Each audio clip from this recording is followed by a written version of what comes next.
is going to be his forehead. Forehead, rather.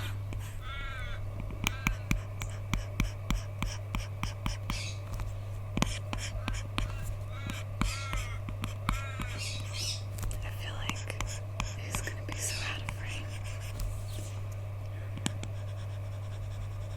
Let's give him some colouring in, eh? So, crows are members of the corvid family, and they're very smart birds. I've read stories of them only attacking certain people, like just males, just people with hats or something like that. They remember who kind of crossed their path.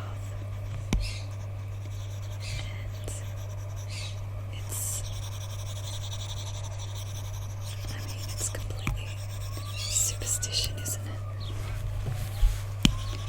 To me,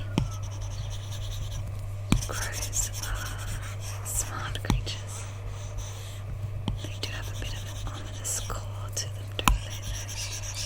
This is the weirdest way I've coloured in my life, but I'm trying not to get too heavily in the frame.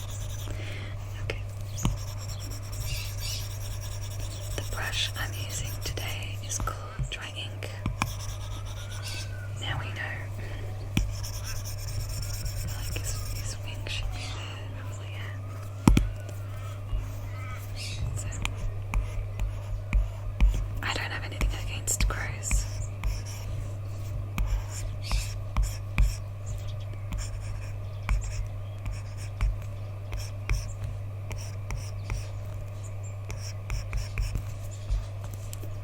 I think they're interesting creatures. I think they're intelligent, and I also think I've lost my train of thought, but I do remember that they've actually made a story of crows in the dream time, which is what the Australian Aboriginal people have stories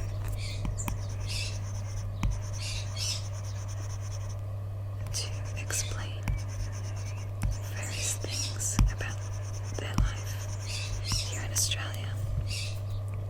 And in their stories, the crow used to be a silver, shiny, beautiful creature. But he was also very much into himself.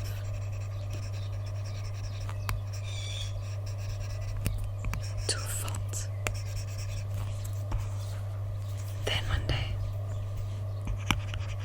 there came a horrendous fire, and because this crow was too busy looking at his own reflection, he got caught up in the flames, and all his feathers tarnished with smoke. And he turned a sooty, black, deep charcoal sooty black colour. So that explains why the crow is such a dark charcoal black colour.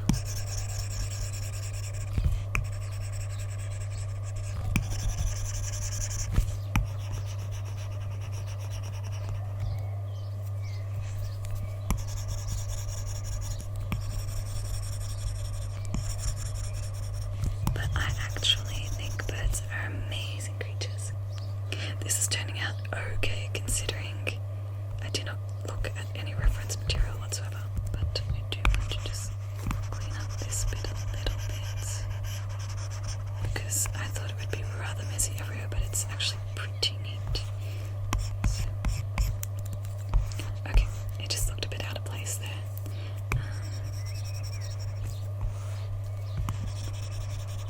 So, I like birds. I think they're very intelligent creatures. A lot of people tend to be scared of birds for some reason. I mean, they fly, so that can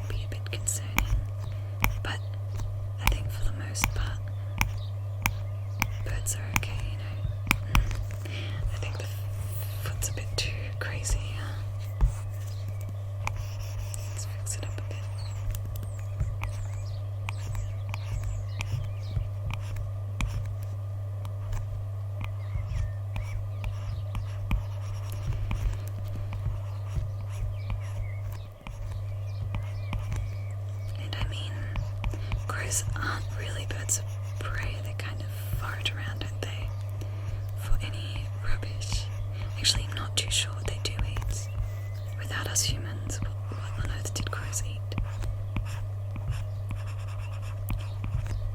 I'm gonna stay quiet and probably dub over this with some crow facts. So, I hope you enjoyed.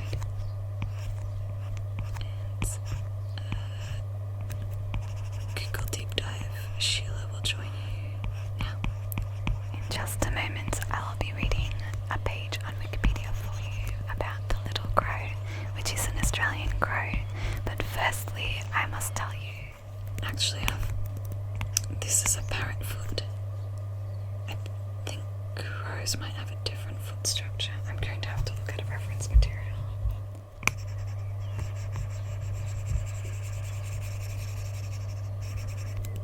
So, the little crow is an Australian species of crow, Corvus benneti. It's very similar to the Tahitian crow in having white bases to the neck and the tail feathers, which are apparent when there is a strong breeze or the feathers get ruffled. It's slightly smaller than the Tahitian crow, and it has the same white iris, which distinguishes the Australian species from all other Corvus species, which is the genus. All species except the island species to the north of Australia, and one from Eurasia, the jackdaw, Corvus monodula. Like the Australian raven, this species has a blue ring around the pupil, and you can see I chose the blue colour for the iris of my drawing later on in this video. So, this crow, the little crow, ranges over Western and Central Australia, very often inhabiting the very dry near desert areas, but it also frequents small country towns as well as cultivated areas, where its flocks remind people of the European rook. Corvus benneti was named in honour of the New South Wales ornithologist and collector of natural history specimens, Kenrick Harold Bennett.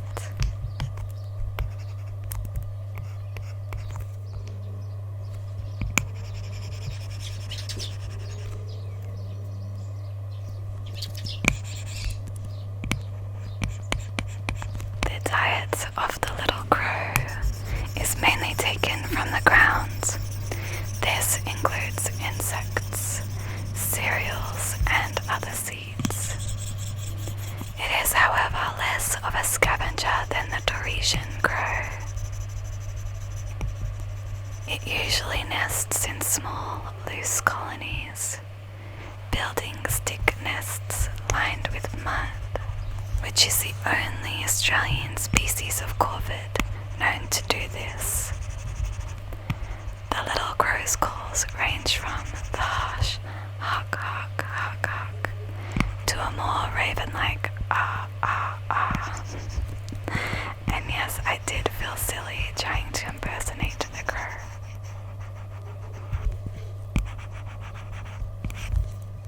And since we read absolutely everything about that, let's learn about the other Aussie crow, the Tahitian crow, Corvus oru. It is actually also called the Australian crow or Papuan crow. It is a passerine bird in the crow family, and if I am getting my facts correct, passerine means they are a perching bird, but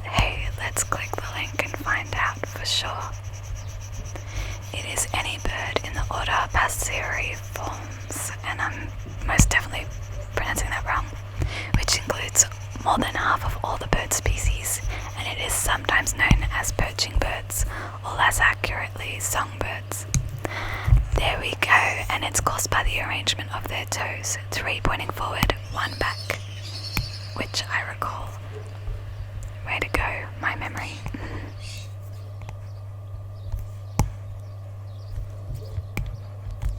It is native to North and West Australia and nearby islands in Indonesia and Papua New Guinea. It has black plumage, beak and mouth.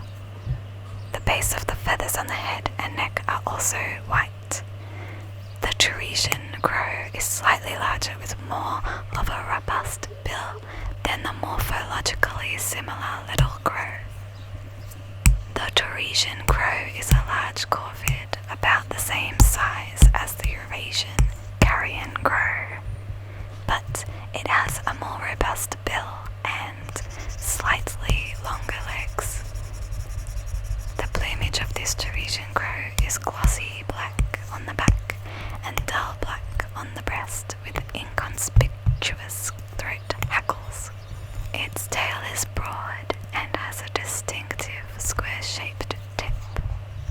Its bill is dark grey and about the same length as its head.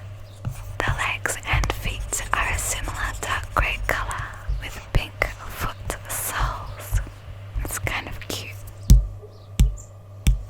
The Tahitian crow has the typical white iris, as I mentioned earlier, with a fine blue eye ring. However, it can be distinguished from most except the little crow by the base of the head and neck feathers being white. The white feather bases are revealed when ruffled. Birds of this species characteristically shuffle their wings after alighting. I do recall seeing that, yes. Sexes are identical in their appearance, however, juveniles lack glossy dorsal feathers and have brown eyes rather than white until about 9 months of age. Fun fact, the Tahitian crow is not to be confused with the Australian raven, which has an almost identical appearance. Despite that, they have very different unique calls. The Tahitian crow has an extensive distribution across Australia, Papua New Guinea, and Bismarck archipelago, and islands in Indonesia, and in particular the Leukos. This species is common in habitats such as tropical rainforests, eucalyptus woodland, open scrub, beaches, swamps, offshore islands as well. It's well adapted to fringe habitats including farmland, towns, and cities. On farms in much of northern Australia, they are the most numerous bird species and considered a pest.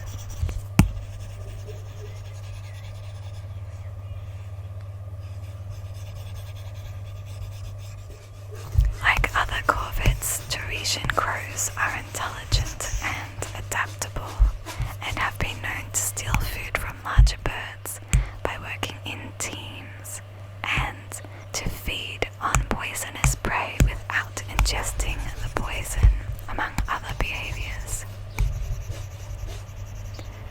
Tahitian crows are large and aggressive birds, with females displaying the more aggressive behaviour and dominating most other species, except large birds of prey and the Aussie magpie. Fun fact, I have a video about a magpie if you want to check it out. It's a bit of a parody, so hopefully you'll get a smile and maybe a laugh out of it. They have been observed to attack larger birds of prey, particularly the wedge-tailed eagles and most owl species, in defense of their nest or territory. Smaller birds will therefore attack crows in defense of their nest.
standard